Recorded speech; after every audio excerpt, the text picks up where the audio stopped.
All right, fight number 6. And to be honest with you, this is a fight when we made the list initially. This was just kind of still happening. And if there's one fight where I'm kind of happy this took place a few years later, this might be the one I was really excited to revisit. And this fight is Orvos and friends, because there's so many people in this fight, versus Goldune, the climax to chapter 7. This fight, it to me, is the epitome of final boss. This is everything you want to have in your climax of a chapter. This is everything you've been building up towards. And Goldune just works so well as an antagonist that while this is Orvos' antagonist, this is also anybody else's antagonist because he's just that good at what he does. There's not a single character whose nerves or Goldune hasn't rattled throughout Chapter 7. And this guy just being this final boss fight, which takes place thanks to Zombie's art, takes place in this like chasm with a sky core in the a failing sky core in the background, and giant faces and like vine tentacles coming out of the walls, and golems coming forward, and illusion magic.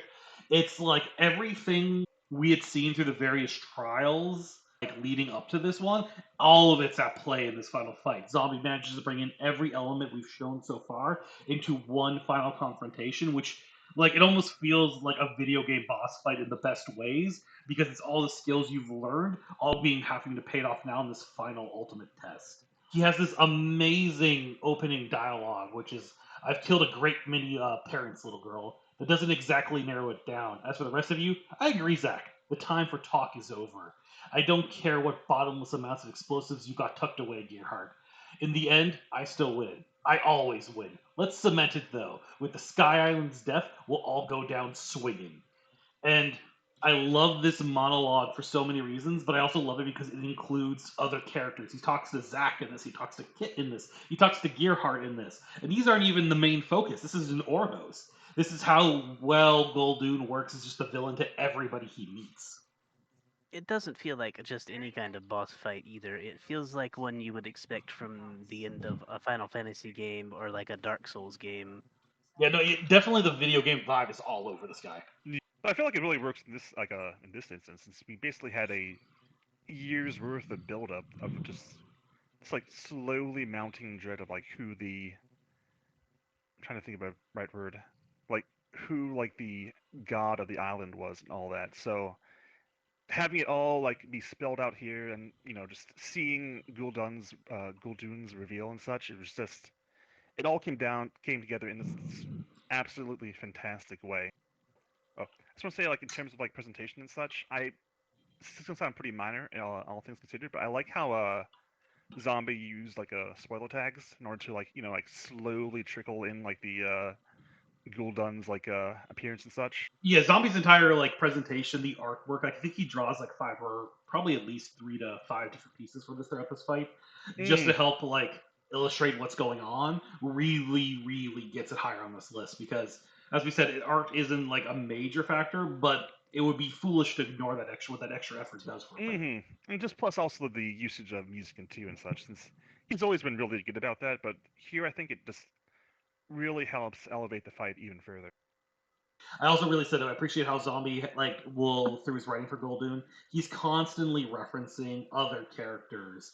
There's a little bit later in the fight where he essentially makes each of them face a specific illusion, and like or there's a different character talking to them. Like Zach hears Millie screaming when she actually isn't.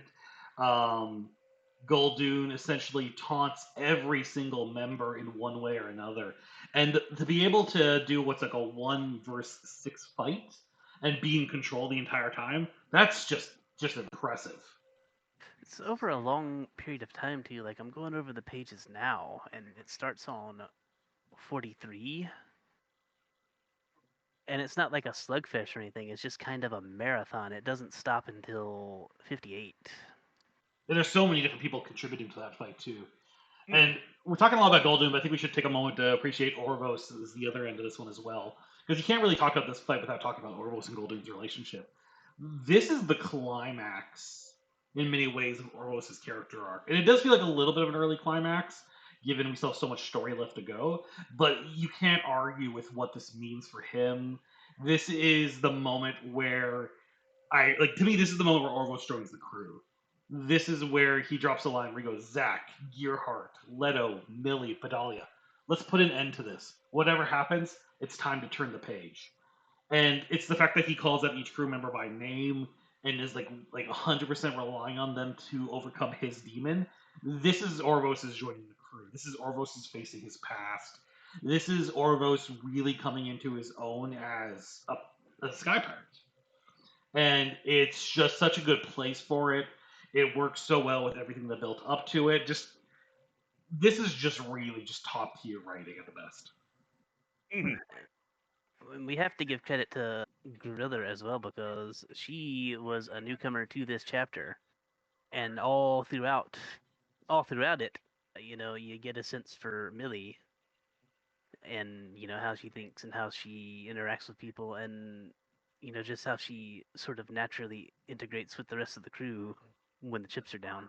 She's one of the best combo plays in this entire thing with Leto, which is the where she holds down one of the golems, and Leto does the really awesome move where he actually uses his power to steal one of Golden's golems and gets at the fight. That's Leto. Like we talk about team plays, that's Leto and Millie right there.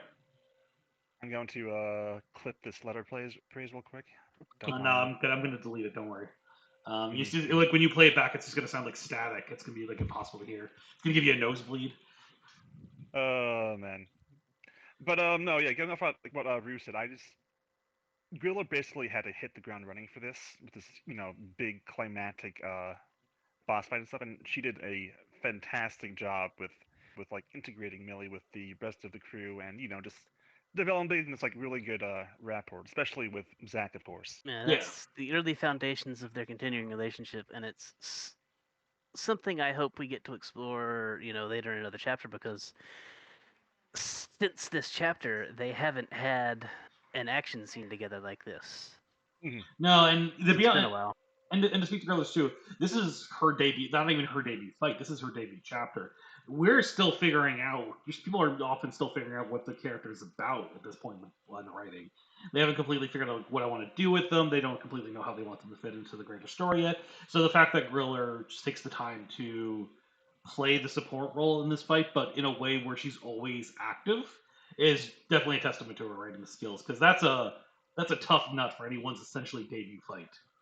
But Griller is not the only person who has some awesomeness in this fight. Almost every single character does something pretty like amazing. Like Gearhart gets definitely a handful of really great moments in this one with his explosives, and ends up being one of the key things that takes out Goldune at the end of the day. Because Gearhart just ends up like at one point he's like climbing the sky score and like with a bag of explosives and like stuffing it down there with like kicking it down with his boot into the cracks. Really good writing for him. The only little fussness I had on that one was he does kind of pull out the best explosive moves really, really early in the fight, and it kind of like doesn't work because just from a narrative point, it's too early for that to work. Yeah. So it kind of gets downplayed a little bit more than it should. But then I also love later on how Zombie will embellish that because Gearhart kind of does it a second time, and it's actually a fake core. And Golding's like, I'm not falling for the same trick twice. It's great how that ends up coming back around though. And then we even get our guest character by Dewey Kit, who doesn't participate in the action directly, but helps. Like that's the character that gets a hold of Zach's caster pistol when he loses his grip on it and brings it back at a critical moment. Which is the perfect moment for like to do with that kind of little kid, like cute kid characters. Like, even if it's just there being a goal for it, it's like that contributes to the ending because this is a fight everyone contributes to. Like there's a Hmm. sequence where I think everyone's like running around, dodging vines, and doing whatever they can to keep Goldie distracted while they set up for the final moment. But Dahlia is a very quiet, unsung hero in this fight where she doesn't do anything big at all, but she's keeping. She never falls into a trap either. She just holds her own for the entirety of the fight, letting all the other characters really kind of have those spotlight moments. But this is also a fight where it doesn't go all the hero's way. This is, and it kind of, I think it may have gotten a little lost to time in the years since, but this is the fight that gives Zack his famous scars on the arm. Yeah, that's from when Millie does like a bandaging, right? And it turns out not to be a good match. Well, I mean, to begin with, because this is when I think it's after Goldoon merges with the core and the vines start coming down. the vine, Golden grabs Zack with the vines, to try to stop him, get the gun that he's using, and just try to take Zack out of the fight. And he frees himself, but at the cost of his arm. And then Millie comes in with the bandages after that. Yeah, no, for sure. Like it's definitely one of those fights where everyone really kind of plays their role and gets a chance to kind of do something. Like which is really hard to do in a group fight. There's probably only really one other final boss fight where we kind of get that same energy. There's not really even a lot of criticism for this fight. It's just a good fight all around. Mhm. I think like probably like some of my favorite bits is the Orvos's dissecting of the fight too, because it's so much of this is also a psychological fight of like Goldoon throwing insults. Like page 54, I'm not going to read off the whole thing because it's essentially would be reading the whole post off, but like he tries to needle himself into every single person's psychosis, but then like on the next page there's a post from Orvos on 55 where he's like essentially rallying the troops and coming up with the final plan for their final push. And he's just like, I know you hate me, father. He's like, you can finally take your revenge. So he takes that attention and brings it on him without like stealing the scene from everybody else. And it's just such a really good way to do them because I don't even think Orvos gets the final hit on this fight. He doesn't. Like, I'm looking at it right now. He provides the opening for Gerhardt and Zack to finish it off. Yeah, which is just like such an interesting concept, but from a symbolic standpoint of like this is Goldoon or this is Orvos joining the crew. Like Goldoon doesn't join the crew. Oh no. Of Orvos joining the crew. I mean, don't say never. yesterday's enemies, today's friends. But no, yeah, like letting like trusting the crew to finish this fight for him. There's definitely something that he said about Orvos's character growth by like letting that action happen because he's not doing it all alone anymore. He trusts them to get the job done. Hmm. Power of friendship and all that. Yeah, our friends defeat God or fake God in this situation. And honestly, just looking at the fight as a whole and the chapter as a whole, I feel like Zombie did a really good job with giving everyone like motivation to take down Gul'dan, since he's not just we're not just fighting him because he's in our way. He's also spent the entire chapter just absolutely like picking apart the crew, trying to like insulting them, just trying to get under their skin. So there's this kind of like catharsis in actually having a face to punch, I guess you could say, and just actually being able to, take him down and such. Oh yeah, no, there's nobody like unlike the Crow fight from earlier we talked about earlier. No one feels bad when Goldoon loses. It's complete catharsis in the best way possible. No, yeah, Zom did a fantastic job with making Gul'dan like someone who is, just flat out evil without, while at the same time managing to, make him feel in depth, making him not feel like some, like one note character. It's just a very, very good balancing act, in my opinion. Yeah, no, for sure. There's also this fight too. Talking about more just the fight in general is this fight also has a good consequence, which is a setup for the next chapter, which is this is where Leto starts losing his memory. Hmm. Like I think we had been seeing it like gradually since chapter 6, but this is where like I think even in how you do your posting formats for this one, like you start like not including letters in like the format and stuff, and there's like random gaps in the spacing that kind of indicate that his brain is starting to break a little bit.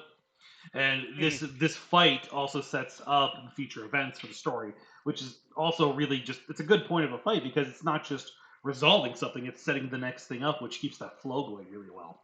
Exactly. I mean, even as we can see in this current chapter, Gul'dan is still having a bit of an influence on things, not only on Orvos, but just the Well, overall RP itself. and he sets up, and honestly, this is also like him getting to possess the Aura Drinker. Gets us an excuse to use the cultists again, which ends up being a bigger play for what comes up down the road down as well, Mm. because we know who Arya ends up actually being, and also it's just because we're behind the scenes. This was part of the reason why I very much encouraged Goldoon to take the mantle of the Aura Drinker was to help set up that misdirect. Ah, I'm so sneaky. clever. Well, I think that's all I gotta say on this fight. I said the only things that keeps this fight from being a little higher on the list is it is a lit. I want to say there's a couple not errors, but maybe trip ups or like little slips where like Gearhart's early bomb or Badali doesn't really get like a really nice good moment or Millie's completely in the supportive. Like there was like maybe a chance to showcase her poison would have been a good place for this year. Lots of stuff you could definitely only really kind of know about in hindsight. Yeah. Because it's hard to kind of get that lightning in a bottle at the moment. But like these are nitpicks on a really solid structure. Yeah, I mean, considering how we had like 6+ characters like going at it, I feel like this was some kind of understandable Oh, 100 pros and percent. cons. Yeah. Yeah, no. The more characters you get involved in a fight, the harder it is to keep that fight feeling consistent.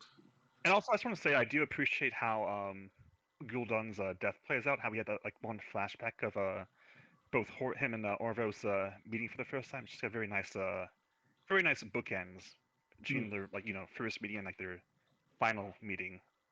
And there's also the fact that Golden doesn't even die in this fight. He actually transfers his No. conscious to Zeke at the very end, which is like we were very careful when we That were writing bastard. this to make sure Zeke was on Stone Tablet on the surface while Golden was going down. So there was that like if you go and read back and look at the posts, Zeke was specifically where we needed to be him at the exact same time Golden went down. Hmm. Because like we were trying to like set that up, and it works well into like Goldune is deception in many ways. I think that even in Zombie's art, he references this fight as the final deception. So getting that like he also like deceives everybody one last time and doesn't die, it just plays so well into the theming there. Hmm. That's not all I got to Also, say on this fight, but if you guys got more, I just want to say one minor thing. I do like how Gul'dan's initial plan was to try and possess Zack, which would have been the most terrifying thing ever. Oh, yeah. yeah, it Bad was news for everybody. yeah. I think he was looking at like Zach, he was looking at Relton. I think there was one other person he was looking at. It might have been Geo. As like Makes sense. possible good, like really powerful candidates. And then he ends up getting freaking Zeke. Well, Good old scrawny axe wielding Zeke, who does not make our list. Good character, not a good fighter. You have anything to add on this, Brew? No, I think we've covered it pretty well. Alrighty then. Let's move on to the next good fight on this list. We're entering top 5 territory. And ho ho ho! I also feel this is the territory where a lot more of our bias shows. So I don't know what you're talking about. there might be some rioting in the comments, all 3 of them. So that'll be fun. But here we go. Let's go get into number 5. Okay. Anyways, fight number 5 happens to be Zachariah Burns versus the Ashen Regiment. Uh, page number is 7, and it is in chapter 1, way back in the year of 2016. Wow. Anyways, just to give some context, similar like just like how we mentioned back in the very first video for this top 10 list, chapter 1 involves a crew, yeah, a group of former pirates under Isaac who have since left since Isaac's vanishing, have returned in order to try and take over the Tempest Edge. And among this crew are a group of mercenaries called the Ashen Regiment, led by one Oya Ianza. Is that how you That's pronounce it? close enough. I don't know any better. It's African, I can tell you that. Okay, so yeah, basically, during this whole the ensuing scuffle, Oya and her men come face to face. Who are totally not stormtroopers. No, no, they're legally distinct. Legally distinct Don't stormtroopers. sue us, Disney, please. Yeah. Anyways, they end up coming face to face with Zack, which leads us to this fight. This fight being so early in the story and being so small might make people kind of raise like their eyebrows a little bit. Like, why is this fight so high on the list? The It's actually the reason earliest fight in the entire of the list, I think. it might be because they had Leo versus Rashid, which May was like our like number 15 for our 14 fight, way higher up on this list. It was a little bit later after this guy. But the reason this fight in particular makes the list is we've talked about this kind of term on and off a lot, which we refer to as debut fights. This is Zach's debut fight, and there might not be a better debut fight in the entire. Actually, no, I think I can. I'm gonna say it. There's no better debut fight in the entirety of the series. When it comes to a debut fight, we're looking at things like what does this fight tell us about this character, and this fight tells us everything we need to know about Zach. It showcases his skills, it showcases his ideology, it showcases his quick wittiness, it showcases his weaknesses.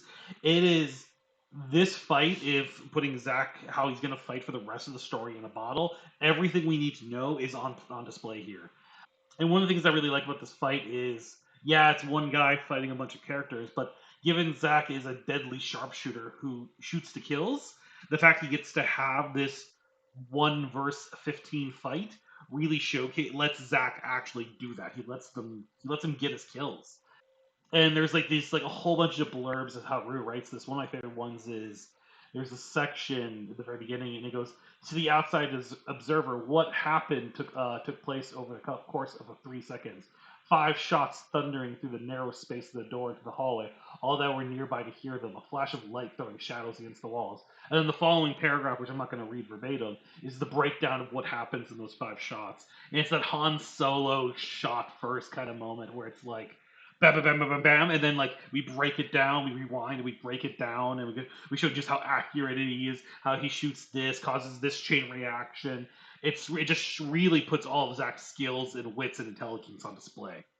And it's one of my favorite ways to do it from that chapter onward. Like I try to do it at least once every chapter if he gets into a fight that needs it. That's like almost Just like because that I think bullet time idea. it just always felt like a great way to present something that otherwise would be over in a matter of seconds or milliseconds even.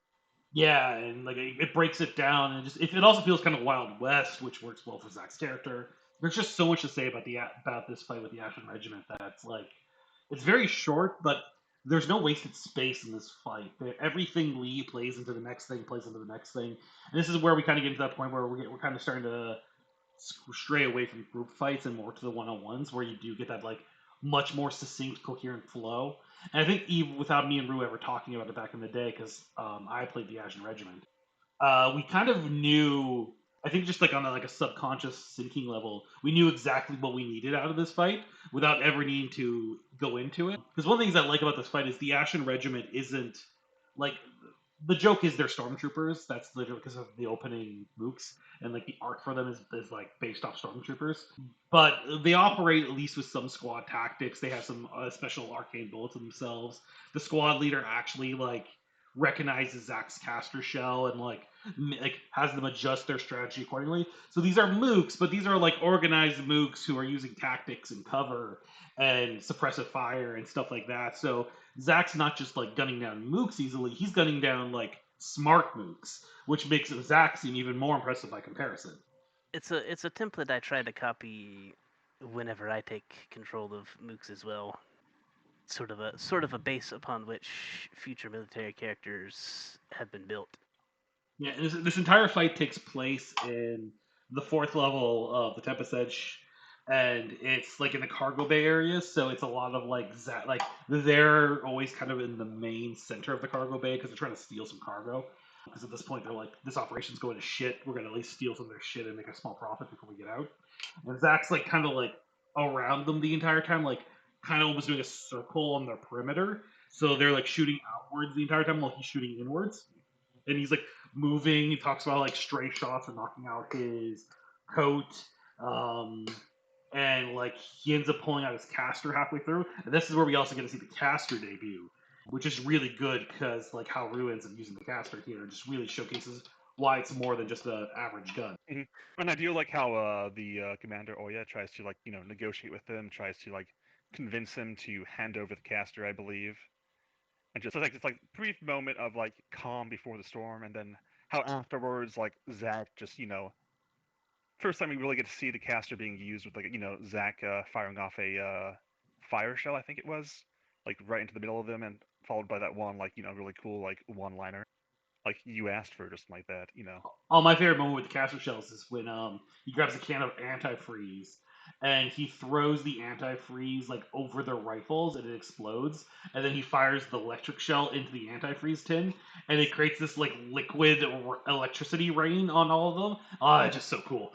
I I actually remember that moment very well because before I committed to writing it down, I was like, does antifreeze conduct electricity? So I spent like 10 minutes looking it up to see if it actually would. Zach just pulls out his phone mid-fight and Googles that. Just hold on 1 second. We need like just like a little T with his hands. Time out. I need to research something real quick. Pulls out like Leto's bird. Goes, Leto, antifreeze. Is it conductible?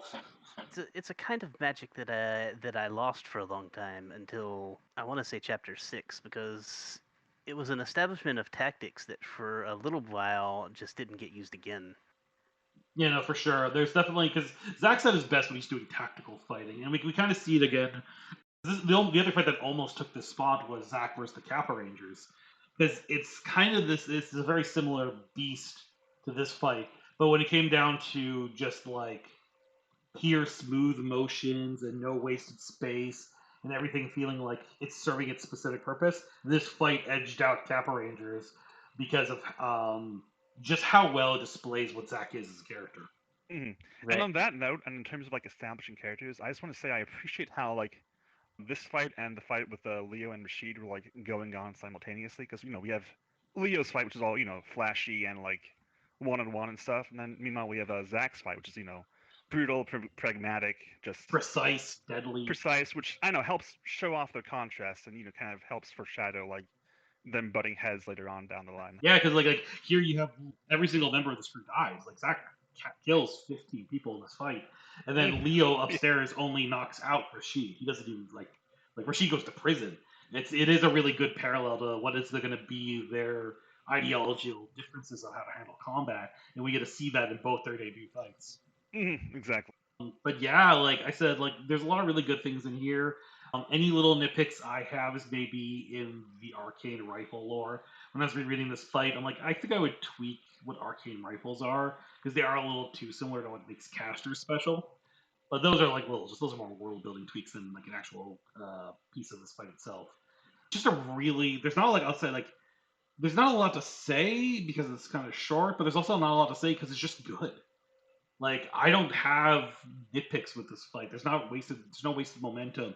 It times itself perfectly to the events happening around it. Zack is just like a badass through every single scene. He's always in control. It's everything you want from a debut fight. I think it is something that helps, showcase something that I like to emphasize with Zack in particular, and maybe many other characters. Is that he's just a regular human guy, and he deals with the situations as they come. In a He's sentence, a but regular human dude. He's got a magic gun, and otherwise he makes do with what the environment around him.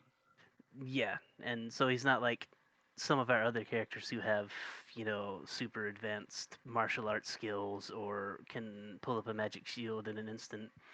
He Yeah, just no. has to make do with what he has.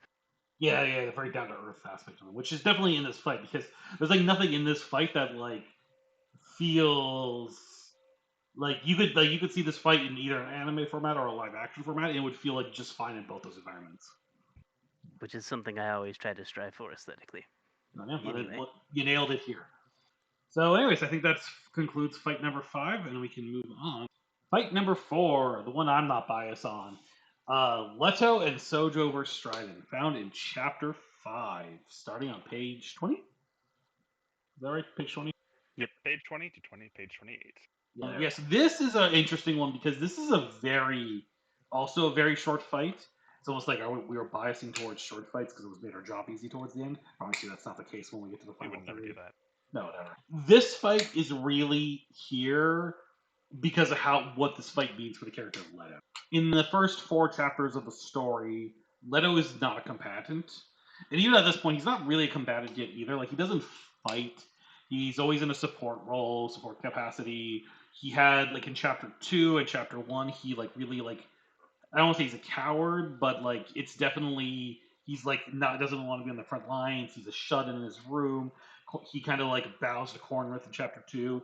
This is a character who has very much established himself is not living up to his expectations of being a thing, and he's okay with it. But this is what happens when he's forced to make that choice, forced to be a hero, and to have to take the spotlight, and how he handles it, and it handles so goddamn well. Even I have to acknowledge Leto's growth in this 8 pages fight is just top tier writing because it's like the combat's on display only okay. There's a couple clever plays, but there's nothing really that crazy. The person he's fighting, Strident, is also not really a big fighter. They're definitely another character who kind of operates from behind the scenes and does this more of a support role as the artillery officer. But it forces Leto to really have to come into his own, and what this means for this character going forward is just so important and just so well articulated here.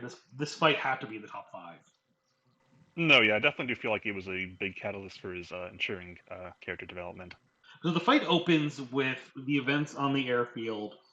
and there's kind of explosions going on. We're at the point where the heist is very much gone wrong, and we're in war zone mode. Leto is working with Velnai, who he's just told off to go on a scouting mission to support Kotanai.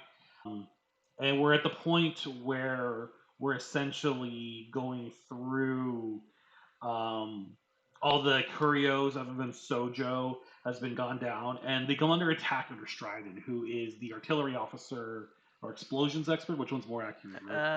Demolitions. Demolition. That's the word. Demolitions expert of Light Company. He's kind of like a combat engineer, you would say. And he's very extravagant. In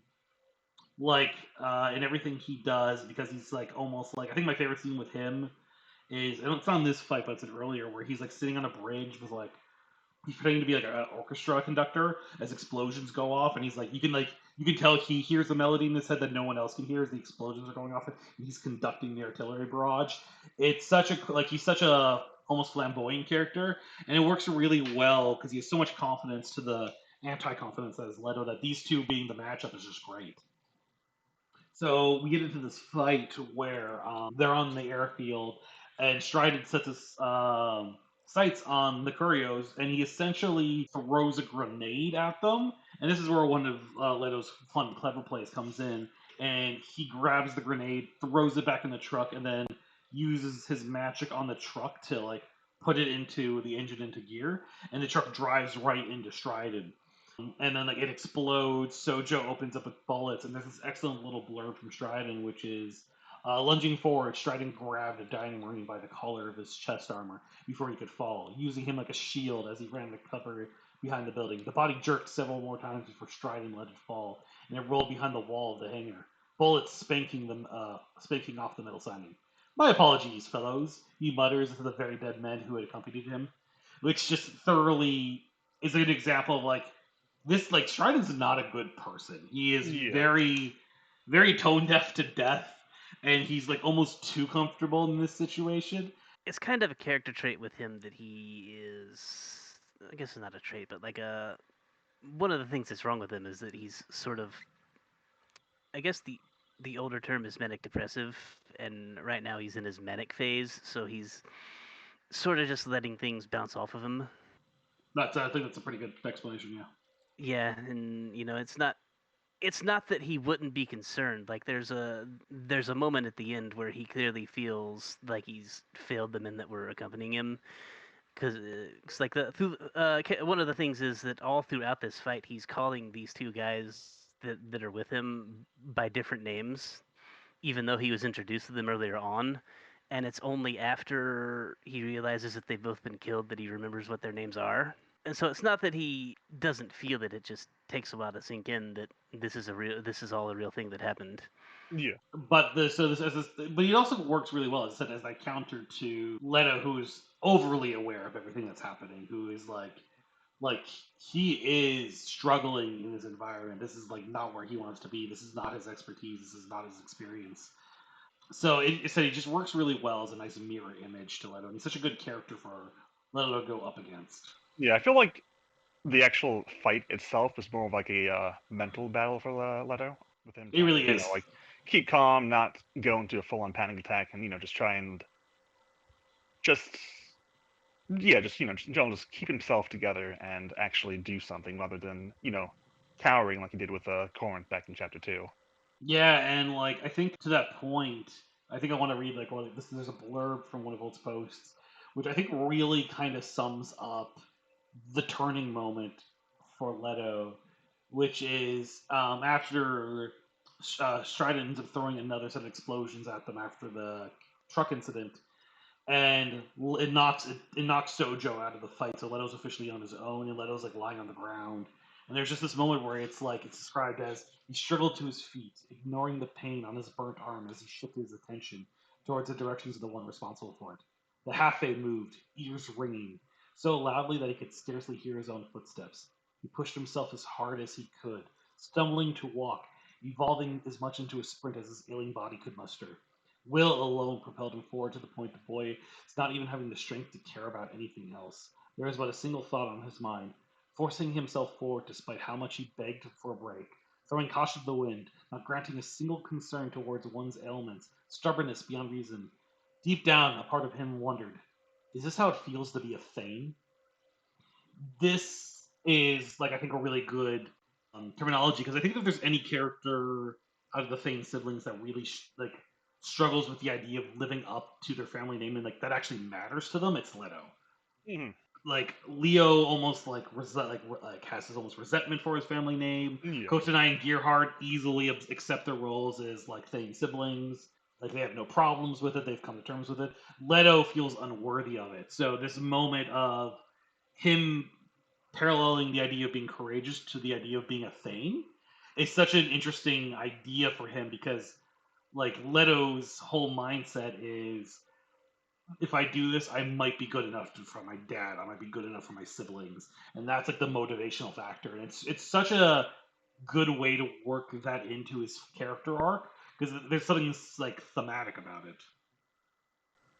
Yeah, no, like I said, I kind of wanted this point to be like a big, like, turning point for him to like showcase him trying to like shake off the whole introvert, you know, constantly afraid vibe. So I'm pretty happy with this, I suppose. Oh, it's great, and then essentially it all boils down with Leto throwing a punch.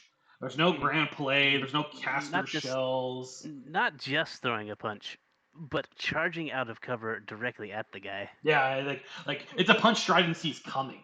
There's nothing. There's no deceit behind it. It's just like Dewey has a lovely little animation for it. It's one of my Oh favorite man, pieces of yeah. art that's ever come out of this whole thing.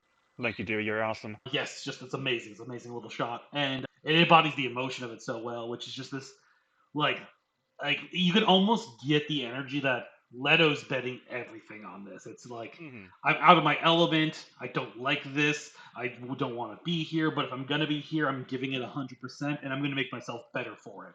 And it's Hmm. all that, like all that emotion, that anxiety, that fear, that power, that hope. It's all behind that punch, and that's why I think this fight works so well. Is because so rarely do we get so much emotion behind a single blow that like it hits, and it the punch hits Stridon ends up blowing himself up, and that's the fight. There's Hmm. the which is also, there's a nice irony of Stridon, the Demolition Man, blowing himself up. There's just a good little kind of joke there, even though Stridon ends up not dying from it. And as we've learned, it has left a permanent mark on him. Yeah, I mean, there's still a part of me that kind of would have liked to seen Stridon go down here, just because of how like impartial he is to death around him, but I also really, really like Stridon and want to see more of Stridon, so I'm willing to be happy with the other way. Yeah, not to mention, I think him having to live with the consequences of his men dying and stuff is definitely adds to his character. And that might Like, be something definitely for the if Stridon ever shows up again for exploring. Wink, wink, nudge, nudge. Ideas for Rue. If Rue ever Who listens to can this. who can say? say indeed. Kind of like with a lot of the top 5 fights, it's hard to kind of go into them in critical detail because they're just good. Like, there's not a lot of negatives to be said. The closest negatives that can be said is it's kind of short, but given this is both a fight, but it's also a moment.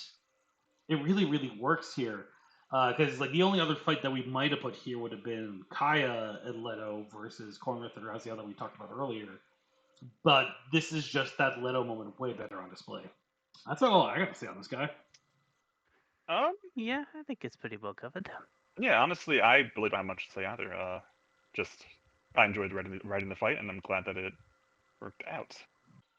But before we get into our top 3, we need to take this moment to thank our sponsors, Raid Shadow Legends. Ah! I'm quitting the call.